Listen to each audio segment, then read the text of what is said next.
Estamos de volta aqui no nosso podcast com essa troca de experiências que está sendo maravilhosa com a Helena. Helena, vamos lá. No seu ponto de vista, quais você acha que são os pilares mais importantes para você ter uma experiência bem-sucedida com o seu consumidor? Eu acredito muito que a primeira coisa que uma empresa precisa ter é uma cultura centrada no cliente, né? Não dá para você tirar essa questão da frente. Então, se você tem uma empresa que é voltada para o cliente, todo o resto fica muito mais fácil. Então, eu sempre que eu passo por alguma organização, eu sempre acabo sendo uma evangelista dessa preocupação com o cliente, né? Como que você vai lá na pessoa de produtos e fala para ela, olha, na hora que você está criando esse produto, é importante a gente criar esse produto sob a ótica de todo o cliente, né? Na hora que você vai fazer uma comunicação, será que essa comunicação também está abrangendo todo o meu público de clientes? E aí a segunda coisa é entender quem é o teu cliente, né? Quando eu estava na Sky, por exemplo, eu tinha lá uma missão de melhorar a experiência do cliente no site e no aplicativo. E aí eu sempre brigava com os designers, né? Porque assim, você tem que criar um site navegável, né?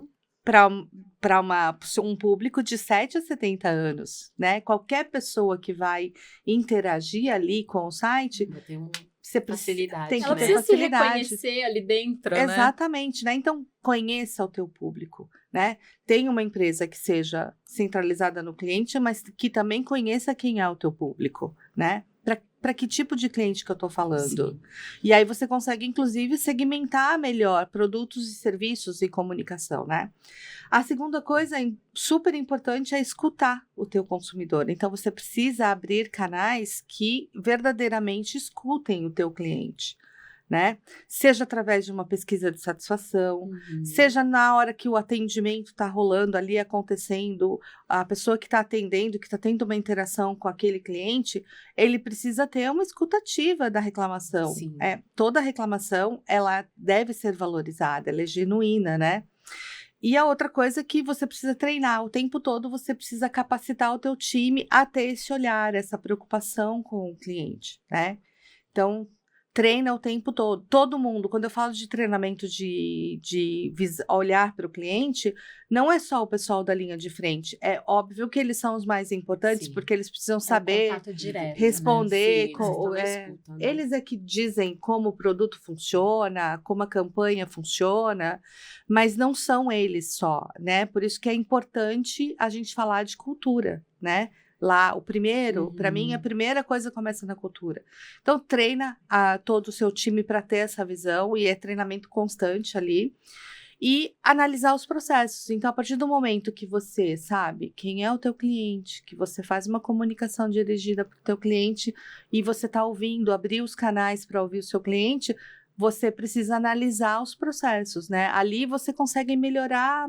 Quando você escuta o cliente, você identifica do que ele está falando, o que está gerando desconforto para ele, inevitavelmente você vai ter que mergulhar no processo e melhorar. E implementar as melhorias e medir, né? Ficar de olho nos indicadores de sucesso do cliente. De satisfação. Exatamente. E você tem visto que as empresas têm investido nisso? Porque a gente sabe que algumas ainda pegam esse lado da escuta, né? Essas reclamações e simplesmente enfiam numa gaveta. Pelo menos é a sensação que a gente tem como consumidor, Exatamente, né? Com algumas empresas a gente tem essa sensação, né? É aquilo que eu falei, né? A gente vê, sim, tem empresas que já estão muito consolidadas com essa questão, outras não, mas assim, é fadado ao fracasso, porque hoje quem não escuta, ainda mais, né, você corre o risco de você ter a sua marca exposta negativamente nas redes sociais. Quem hoje não faz um vídeo e coloca lá no TikTok sobre uma experiência ruim, entendeu? Então não dá para fugir disso, Você não consegue mais fugir de você melhorar a experiência do teu cliente, porque você tá fadado a ter uma experiência ruim. A pessoa vai... Quem não vai pro Reclame Aqui na hora que vai... Na hora da raiva, principalmente. Minha filha tem 18 anos. Hoje, quando ela vai comprar um produto, e olha que ela compra bastante. Pela internet, por exemplo. Gente, eu não ensinei isso para ela. Mas ela vai buscar recomendações daquele produto, daquele serviço, entendeu? Seja no Google, seja no Reclame Aqui. No Booking, né? Seja, a gente vai lá olhar o que as pessoas acharam, né? Então, assim, não tem como fugir disso, entendeu? Não olhar e não melhorar sob a ótica do consumidor, você deixa de existir. Tá fadado ao fracasso, entendeu? Então, você acha que essa questão da cultura, ela é possível de construir a partir do absoluto zero? Né? Eu posso assumir esse compromisso e tentar construir internamente uma cultura de escuta e uma cultura de olhar, né, para a experiência dos meus clientes? Sabe que tem uma frase que eu gosto muito, que é: você precisa ser a mudança que você quer ver no mundo. Ai, também adoro isso. Então, assim, às vezes você vai entrar numa empresa que não tem esse olhar, mas nem por isso você precisa desistir dessa empresa, entendeu? Sim. Seja a primeira andorinha. Eu fiz uma apresentação para Mulheres de CX, eu faço parte desse grupo, e lá eu falo muito disso, sabe? Às vezes a gente vai se deparar com uma empresa que não está preparada. Nem toda empresa, na minha opinião, está preparada, por exemplo, para ter um conselho de clientes, para ter embaixadores de clientes. Por quê? Porque às vezes o processo de escuta não está muito bem definido, o processo de cultura não está muito bem desenhado, então não adianta ela abrir um canal como esse para ter embaixadores da marca, porque ela nem conseguiu ainda arrumar os processos internos dela. Mas nem por isso você tem que desistir. Entrou numa empresa que a cultura não existe, seja aquela andorinha no verão que vai fazer a diferença, seja a mudança que você precisa ver no mundo, entendeu? E você acha que ainda existem organizações, né, que se enxergam, não, eu sou maior do que essa reclamação, eu sou grande, eu não preciso levar isso em consideração, porque já aconteceu, né, assim, de histórias de reputação, e não, a empresa é maior do que isso, ou porque ela tem um monopólio, né? Há quantos anos estou no mercado? Sou a mais tradicional, sou a única que oferece esse produto, esse serviço. Você acha que ainda existe esse egocentrismo de algumas organizações nesse processo? Ai, Pri, eu acho que eu sou uma sonhadora. Eu não acho que tenha... Que sobreviva, não, né? sobrevive, entendeu? Não é sustentável esse modelo de negócio, entendeu? Pode até existir nem a fala eu acredito que existe, não. É aquilo que eu falei, tá fadado ao fracasso. Se você achar que você é o centro das atenções e que a opinião do teu cliente não é importante para o teu negócio, você não vai sobreviver. E hoje é muito fácil você mudar. Eu sou a pior consumidora que uma marca pode ter. Você vai atrás. Não, porque eu não reclamo. Você não reclama. Caramba! Eu mudo de empresa. Silenciosamente? Silenciosamente. Eu não, eu acho que eu tenho uma necessidade de registrar a minha frustração, a minha experiência. Dar o feedback negativo, porque eu também... eu acho que eu quero evitar que outras pessoas passem pelo que eu passei. Isso é super importante. Sim. Assim, algumas empresas eu até vou lá e tento, sabe? Principalmente as empresas que eu já passei, né? Eu já tive problemas com as empresas que eu, inclusive, já trabalhei nelas. E aí eu vou lá e falo, olha... alguma coisa aqui na jornada que não tá legal. Não tá encaixando. A tua área de atendimento não tá entendendo como funciona o produto, entendeu? Tá gerando um desgaste. Mas eu não insisto muito, não. Mas eu gosto de cliente que insiste, porque é ele que dá a oportunidade pra gente. Né? Exatamente. Mas eu, às vezes, não insisto muito, não. Então, às vezes, eu simplesmente não compro mais o produto, eu desisto do serviço. E esse cliente é ruim para a empresa. Então, assim... Porque ele vai continuar empresa sendo um não tem, né? detrator, mesmo que discretamente, né? Exatamente. Que a empresa não tem a resposta de o que está acontecendo, né? Exatamente. Por isso que, assim, pare e escute o teu cliente. Porque, às vezes, você vai encontrar um consumidor que ele não vai reclamar 2 vezes. Ele simplesmente vai mudar. Não, eu tenho um caso muito... Eu tenho que dividir essa experiência como cliente, né? Eu tenho um dermatologista que eu amo, ele cuida de mim já há muitos anos, né? Só que ele não faz procedimentos específicos, por exemplo, laser, né? E aí eu precisava fazer um tratamento para rosácea e ele me indicou uma ex-colega de faculdade, que ele falou que ela é show de bola, muito legal, a clínica é boa, uma profissional amorosa e, de fato... eu encontrei tudo isso lá, fiz, né, comecei o processo do tratamento, só que eles têm um problema terrível com o horário. Às vezes você chega lá no consultório com hora marcada e você vai esperar 2, 3 horas. Então já aconteceu 2 vezes de eu sair do consultório anestesiada e sem fazer o procedimento. E dessa última vez, eu acho que eu, sabe, essa fúria, saturada. o meu lado justiceiro, né, falou, cansei, nunca mais eu volto. E aí fui lá no Google, escrevi 10 linhas, né, de uma reclamação. E eu contei isso para o meu dermatologista. Eu falei, olha, doutor, o senhor pode até indicar, né? Mas eu não recomendo que o senhor faça isso, porque a gente acaba direcionando essa raiva até para você, essa energia, né? Você faz a conexão. Então, a minha mãe falava, né, que a gente tem que zelar pelo nosso nome, né? Cuidado com quem você se envolve, cuidado com quem você indica, né? 25 anos de vida de RH corporativa, né? Eu só indiquei um profissional para ser contratado. Imagina. E ainda me dei mal nessa situação, Olha né? isso. Então é muito... a referência é um negócio complicado, né? E quem é que não vai lá no Google, na hora que alguém fala assim, estou procurando uma dermatologista. A gente faz isso. Primeiro porque eu dou um Google para localizar o endereço dela, né? Depois a gente inevitavelmente vai nas recomendações. E aí a hora que eu vejo lá uma pessoa que passou por uma experiência ruim lá por 3 horas, 2 horas, quem é que tem anestesiada, tempo hoje? né? Ficou toda... Entendeu? Quem é que tem tempo hoje de passar? E assim, isso é muito ruim. Você olha 2 vezes. Agora, será que essa clínica tá olhando para o que estão falando sobre ela? Será que ela tá olhando e tá corrigindo os processos dela? Entendeu? Assim, se ela não está fazendo isso, ela vai diminuir muito a quantidade de pacientes que vão passar por ali. Né? Ou ela precisa rever a quantidade de... Às vezes, Pri, é normal, sabe? Você vai lá e, poxa, ela teve um paciente com... Mas...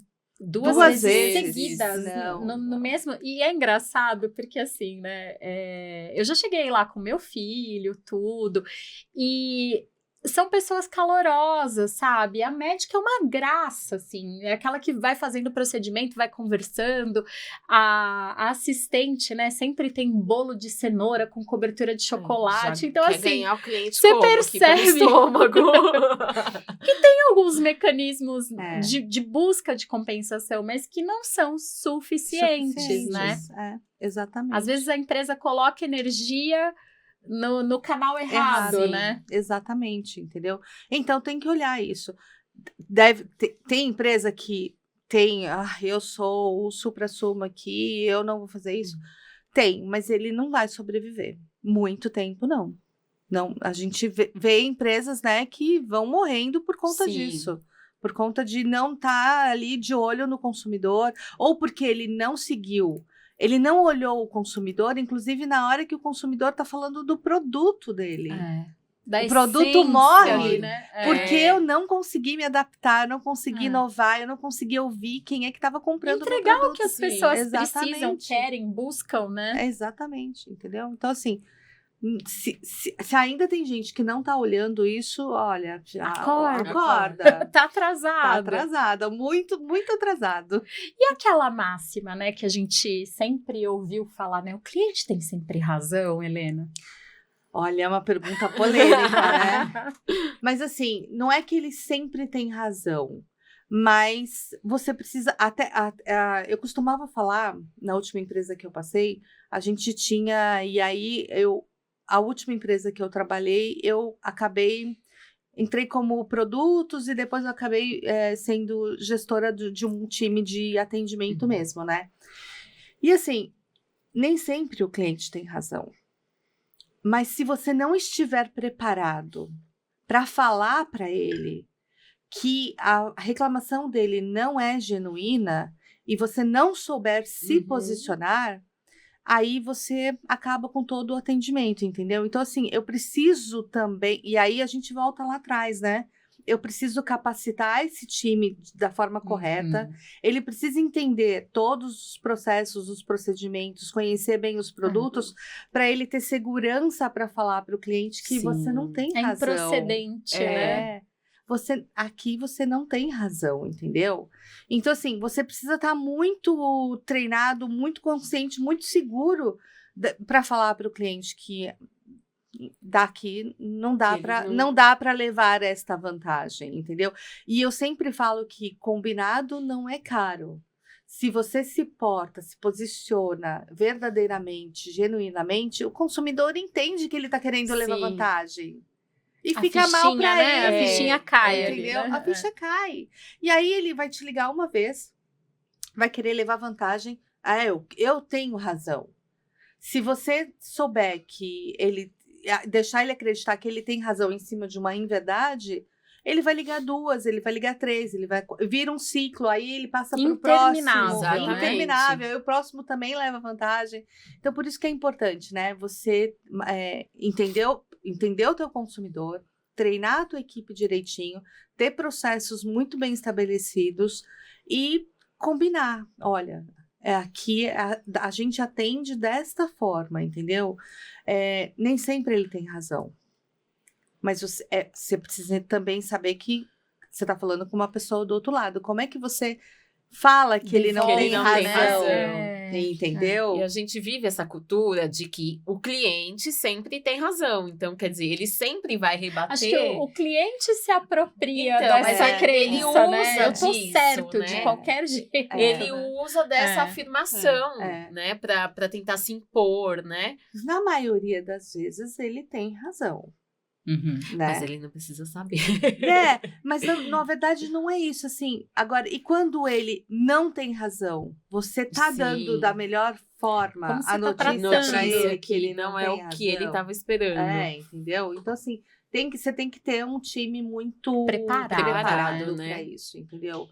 Os processos precisam estar muito azeitados, entendeu? Você precisa conhecer de verdade o teu produto, o teu time tem que estar capacitado para isso, para te dar segurança. A linha de frente sofre bastante. Muito. Quando tudo lá atrás está dando errado. Entendeu? Porque eles que estão ali, literalmente, né? Na linha de fogo, né? Recebendo o impacto da emoção do cliente, né? Então, assim, capacita a tua linha de frente, deixa ela preparada. Porque quando a gente fala de experiência, é este conjunto de coisas, né? Na hora que eu criei um produto, a experiência começa lá na concepção do produto ou do serviço. Design, né? Depois, na pré-venda, na venda, no pós-venda. Então, assim, por isso que a gente fala, né? CX não é só relacionamento com o cliente. Não, deixou de ser faz muitos anos tempo. Isso. Sim. Quando a gente fala lá atrás... CX não é o saque, né? Não é o saque. Que a gente tanto... O saque, o GOC... Não é o saque. O saque é uma ponta dele, porque é onde você está pegando a percepção do teu cliente. É um canal que você está ouvindo o cliente. Mas a experiência do cliente começa na criação, né? Na ideação do produto, do serviço.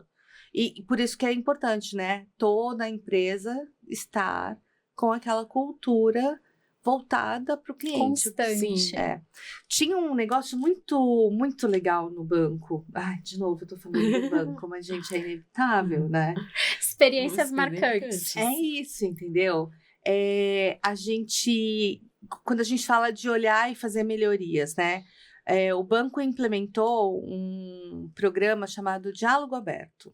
E a gente fez o Diálogo Aberto lá no banco, inclusive numa semana do consumidor.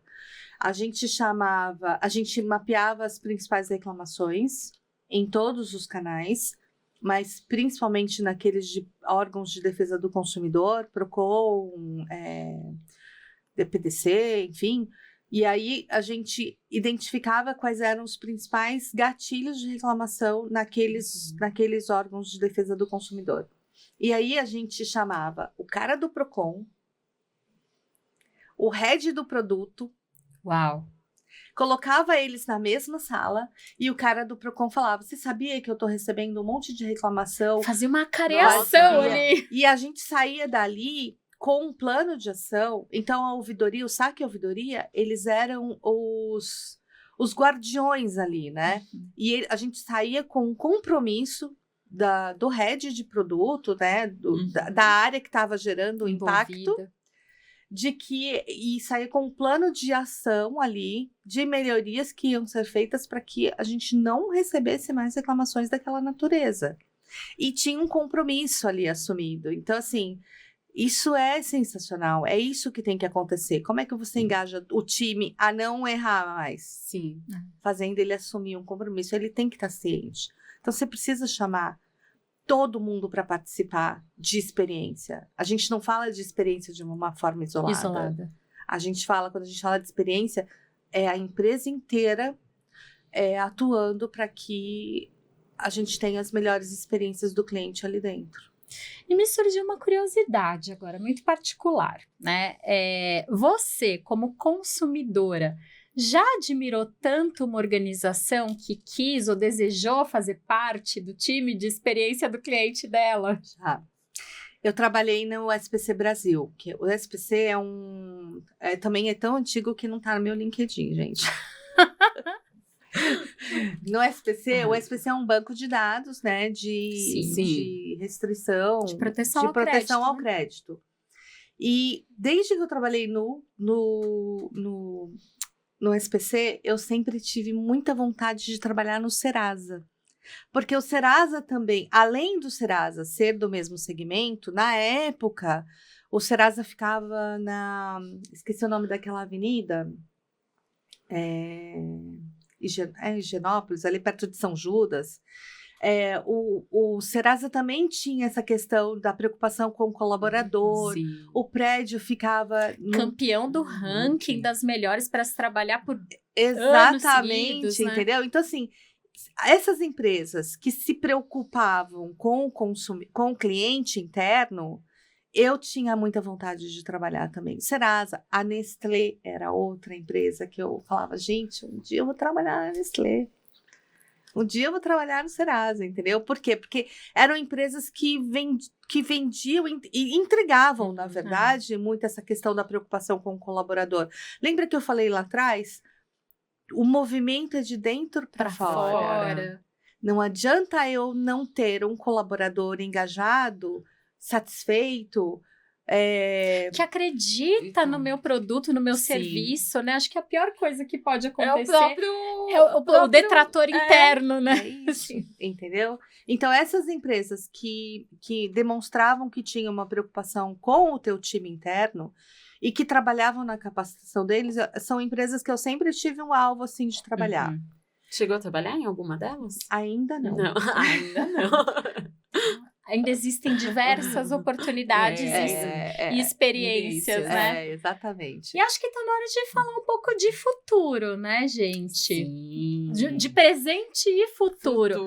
Só que não agora, no nosso próximo episódio. Se você tá curtindo, volta aqui semana que vem que a gente tem, ainda muito assunto para debater.